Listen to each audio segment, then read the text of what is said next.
Hey guys, welcome back to another episode of Badger's Heavy Hitters. Sorry, I had gum in my mouth, no disrespect intended. So, what we're going to discuss today is some of the different types of correctional officers. You know, there's the type that wants to be accepted out of fear. You know, he's always going to be soft. He's the guy that you're able to fucking get in and get what you want out of him. And he's willing to risk his job to please you.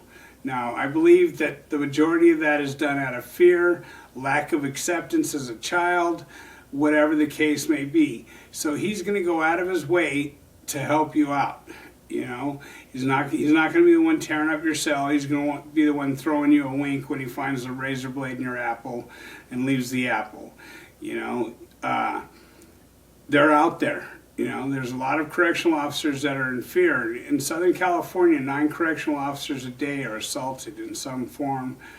You know, whether they're stabbed, assaulted, beat up, something. Now, that brings another type of correctional officer. There is the correctional officer, and I want to throw his name out, but he was at Tracy, and he was the kind of CO that if you had a problem with him, he'd drop his fucking belt and go to the laundry room with you in a second. And he was in his mid-50s, but dude had chunkums, I'll tell you that. I don't think very many walked out of the showers when they were done with him and not doing too well. In fact, one race took care of their own people after that went down because they thought that he was going to bring terror to his race. That wasn't the case. He had a heads up with somebody, he handled it, and it was dealt with. You know, those correctional officers are out there. He's also the one that brought me the red ink for my neck.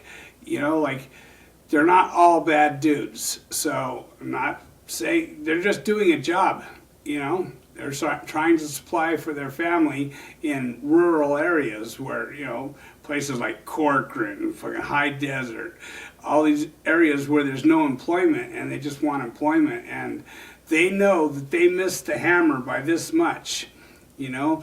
By the grace of God, there goes I, is probably what they think. You know, so those correctional officers are out there as well. You also have the sadistic type that will fuck up your cell and life no matter how hard you try to be cool. It doesn't matter. You will never please this correctional officer. You can be as respectful as possible to him, and he's going to take that as disrespect, and he's going to tear your cell up.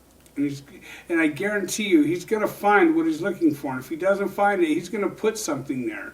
Those correctional officers are out there. Trust and believe that. There is no being cool to them. The best way to be cool to them is just to avoid them altogether. Yes, sir. No, sir. You know, we are at their house. We like to call it our house, but it is their house. And they're damn sure to let us know that it's their house. So a simple yes, sir, no, sir, and avoidance will be your best bet in that situation. Never try to kiss their ass. They'll find that as a sign of weakness, and they will just make your life miserable and hell. Your locker will be turned upside down. Your cell will be turned upside down. Whatever it is you have going on, whatever yard you're on, he'll ruin your day, is all I can promise you. There's the one who hates you just because, you know, maybe he sees a bit of himself in you, but he never got busted, and he hates you for the things you've done because he's done them too. And those are really the worst ones. You know, they will ruin your friggin' day, that's for sure. And then there's the ones that'll come across like they're cool. You know, like, hey, you can let me know what's going on, blah, blah, blah. And for all you newcomers that think it's okay to do that, I assure you, all you're doing is being put across. You know, you may give up some information right then and there that's going to hurt somebody, and that hurt somebody is going to come back tenfold on you. You're going to be hurt behind that information that you gave. So the best bet is always to say nothing. You know, let's see. And then there's the female correctional officers, you know, the ones that'll lean you into some pussy, lure you into some pussy, knowing that there's an ad charge at the end of that pussy. Believe that if you get caught on top, on bottom, whatever, all she has to do is yell rape. She's going to get promoted. You're going to the hole with an ad charge, and things are going to go bad for you from there on. From then on, you're just going to be fucking tormented everywhere you go. Any hole you go, you're going to be known as a correctional officer rapist. The pussy is not worth it. You know, the power of the pussy is a powerful thing, but do not get caught up in that mix. You know, it's not for love. They know what you are. They know who you are. And they, you know, for an extra sandwich, you're going to give in to this. Oh, but she likes me. You know, she does not like you. You are a means to an end. She probably has a girlfriend. You know, is from my experience, this is what I recall seeing, is most of the ones that were giving out pussy had a girlfriend, and they also were correctional officers, and let me just tell you, their lives were friggin' miserable as a result of what the movements that they made, even if they were never proved, which eventually they will catch you. They'll catch you in the garden shed, they'll catch you in the kitchen, they'll catch you wherever you're doing the deed. I promise you, eventually you're going to be caught. The prison is full of eyes. So you gotta imagine 2 eyes on every individual. That's a lot of eyes on the yard. So, and that's a lot of mouths too. So nothing is secret in there. As soon as something is found out, it spreads like wildfire. So stick to a glove, some lotion, a sock, and a towel. It's also known as a fifi. You know what I mean? You don't have to speak to it. You can flush it down the toilet when you're done. It's just as satisfying at the time, but it doesn't get you into a bunch of trouble. So, then there's the ever clever find whatever correctional officer. There's that guy you are not going to hide anything from. You know, he'll peel paint off the wall knowing that there's a piece slapped behind the wall, behind that strap of paint. Whatever it is you're hiding, he will find. I remember there was this one correctional officer, I used to keep my outfit, also known as a syringe, wrapped up in cellophane, and then I had a powerful magnet on it, and I would stick it under the stairs. And every time he would walk those stairs, he would stomp on the stairs to see if anything would fall off. There was many occasions where it was very close, you know. Not that they could have pinned it onto me, but I would have lost a $25 syringe. They know what's up. They know all the ins and outs, man. Somebody has told everything. At some point in their prison career, they have told everything. So be sure to watch out for the ever clever find whatever correctional officer. You're not going to hide shit under your locker and think you're getting away with it in your pillowcase. Cut your mattress open and put it in there. It's all going to be found. So, do not think that that's going to be something that you can slide by. You know, sticking your phone in your peanut butter, whatever the case is. I guarantee you, shampoo. They take the flashlight and go like this through your shampoo to see where your shank is. Whatever the case is, I promise you they're going to find it. If that particular correctional officer is on your cell, whatever you got is going to be found. Because he will go through page by page looking for whatever it is, a razor blade, whatever it may be. By the way, thank you, my boy. I appreciate it. You sent me this magazine. I'm not sure if this is supposed to be a picture of me, but I got it. I just want you to know that I appreciate this stuff. I got to lay back yesterday while I wasn't feeling so well and go through the Hammer Slipknot. And it means a lot to me that you guys reach out and take the time to go ahead and send me a little something. That's awesome.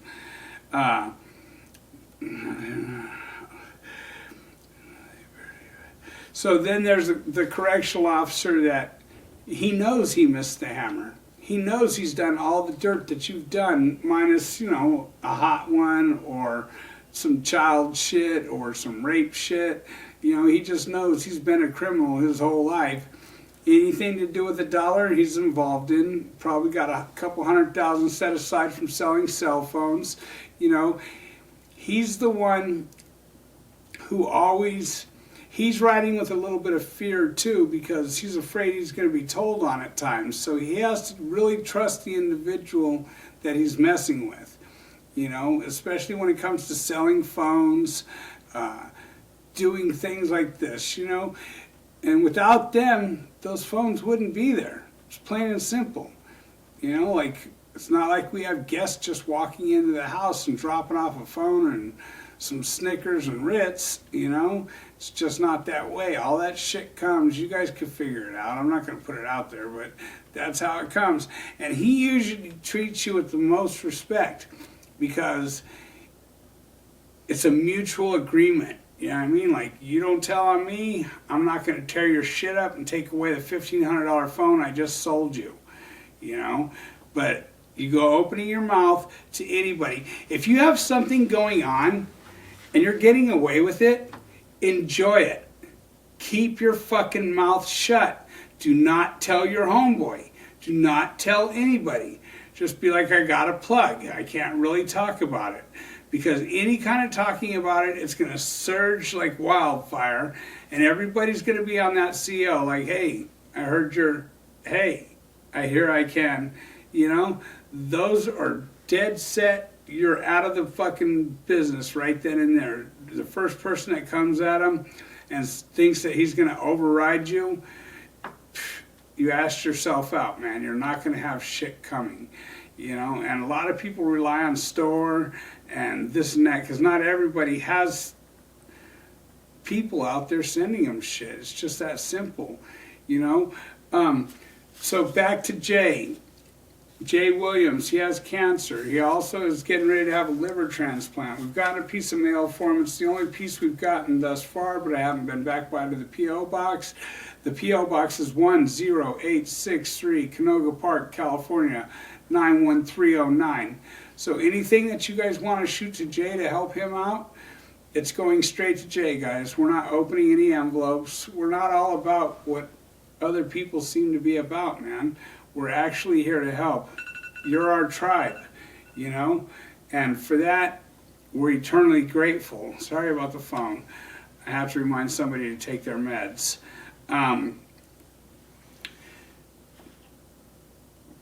Back to the correctional officers. You know, there's the ones that just let you pass by. If you ain't giving them no trouble, they ain't giving you no trouble. When they have to do a cell search, they're just going to barely toss your shit, you know. But then you have the ever clever find whatever guy that will fucking just tear your shit completely upside down.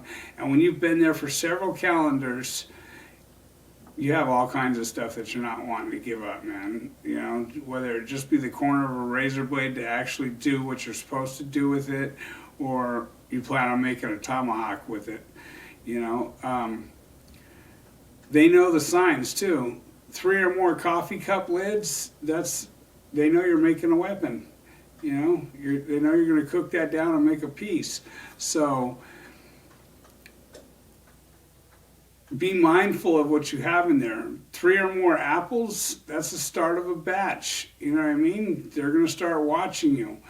3 or more oranges, they're going to start watching you. Any sugar saved in your cell, they're going to start watching you. You know, a 115 on creating alcohol inside, you know, that's 120 days, I believe, that you can't get back. You can get 90 days back, but anything over 90 days, you can't get that time back. Now, if you're looking at all day, it doesn't really matter, except for the fact your points will never lower. You'll never go to a yard where you can breathe comfortably. Who doesn't want to breathe comfortably, you know? There's a lot of these S&Ys that, and I'm not a sympathizer of them, but I know a lot of them that they're just tired of doing what other people tell them to do. I know one for a fact, and I've read his paperwork, the only person he told on him was himself, and he just wanted out of the life, man. He had had his fingers shot off, he'd had his face peeled open, he'd been stabbed 3 times. you put a child molester in a cell and that guy's not walking out the next day. It's just that simple. He's that serious about it, you know. But when you go to an S&Y yard, you have to live with all those people. You have to, so it's a serious decision to make before you decide to go S&Y. You know, your prison career is over. You're also considered a piece of shit because birds of a feather flock together, and it's not really the car you want to be in. You'd rather take an occasional ass whooping and walk the main line and be on roll call than to go that route, guys. We're eating ice cream in the sun. Fuck that ice cream, man. You know what I mean? Like, your name is no longer any good. And that's not something that you want to have going on, especially when you're out to court. You know, like, they try and make somewhat special arrangements for you guys, I guess, keeping you away from us. But you see what they're doing now. They're releasing all these S and Ys back into a main line, you know, 40 at a time, and then it's a straight bloodbath. It's fucking Braveheart shit, which a lot of you guys are into, but when you're there and that's going down, I guarantee you're not so into it. Your heart's rushing, your legs are shaking, the adrenaline's just crazy. I don't know. I'm grateful to not have to live that way today, you know. I'm grateful that my kids are not living that way today. A lot of you guys know that my son was facing some Fed time. The judge looked at the case after everything was said and done. The probation report was done and said, this is just a white-collar working man. Why are you trying to send him up on a RICO act behind ordering a part for a weapon? He ordered a piece for a gun that his house has been broken into. He bought a weapon. He tried to make it semi-automatic or something. I'm not sure of the details. I don't talk to him like that. You know, it's not my business. He's his own man. And they were trying to break him off, you know. Fortunately, the judge seen right through what they were trying to do, because they'll take the smallest charge and turn it into the biggest deal and then hope that you take a medium deal. So only you know your case. You know what I mean? Fortunately, my son was blessed and he's not looking at anything more than 30 days. So he'll do that on his head. You know what I mean? Hopefully he doesn't get another 30 days to get back on his feet, but he'll do that on his head, you know. He's a man of integrity. I respect him. He's like, Dad, I did what I did. I'm going to have to do what I have to do. You know, that was never my story. My story was I did what I had to do, and it's your fucking fault. You know? So he's a lot more of a man than I wish I was at that age, you know? I don't know. These are just some of the types of correctional officers that are out there. I just thought I'd give you a little tidbit as to what to expect. The one luring the pussy, that's the one you really need to fear. The ever clever find whatever, you really need to fear him. He sees a salt bottle and 2 paper clips, he knows you're making a lighter. So right there's 115. You know, the guy who will fuck your cell up no matter what, nothing nice, you know, especially if you spent the entire weekend waxing your floor, getting it all dialed in. You know, some people try and live as if they're still human, and they do not want that to happen. Posters on the wall of your girl or someone else's girl or, you know, Angelina Jolie, they're not trying to see that because they know generally behind a poster on the wall there's a piece strapped behind that. So they will tear everything down off your wall. Every time you get your cell dialed back in, it's going to get tore back up. So if you have one of those on your tier, it's probably best to just leave your cell prison status. You know, because any kind of comfort they're going to want to take from you. You know, soon enough you'll lose your Super 2, your TV, your Walkman. I don't know if they have iPods yet or not, but you're going to lose all that eventually. So, the guy who barely missed the hammer, you know what I mean? Treat him with respect. Know that he's not out to get you. You know, some of these correctional officers are just people, man, trying to provide for their family. And that doesn't mean I'm a sympathizer. Of course, they're doing a job. I get it. You know, and society's grateful for the job that they do. So we're not. We're on that side of the wall. You know. But definitely treat him with more respect than you would the next guy. I remember I was at Tracy, and his brother threw a trash can at the CO from the second tier, and the correctional officer was like, you know what, don't make any more of a scene about it, just go to the laundry room. Just go to the shower. And homeboy wanted to whoop, whoop, whoop, whoop, whoop. So they ended up going down to the shower, and this 55, 60-year-old man beat the bark off this dude, just totally pummeled him. And that wasn't the worst for that clown, because after that, when the CO walked out and told his people to go get him, they went in there and he received another 10-minute beating at least, just for running in his mouth, bringing heat on their car. It wasn't advisable. We have to remember that it is their house. We try and treat it as if it's our house, but it's definitely their house, guys. So I'm not telling you to keep your head down low, but recognize the different types of correctional officers and treat them accordingly. You know, I don't know what else to say with that. Some people want it to happen, some people need it to happen, but heavy hitters make it happen. Nothing but love and respect shot your way.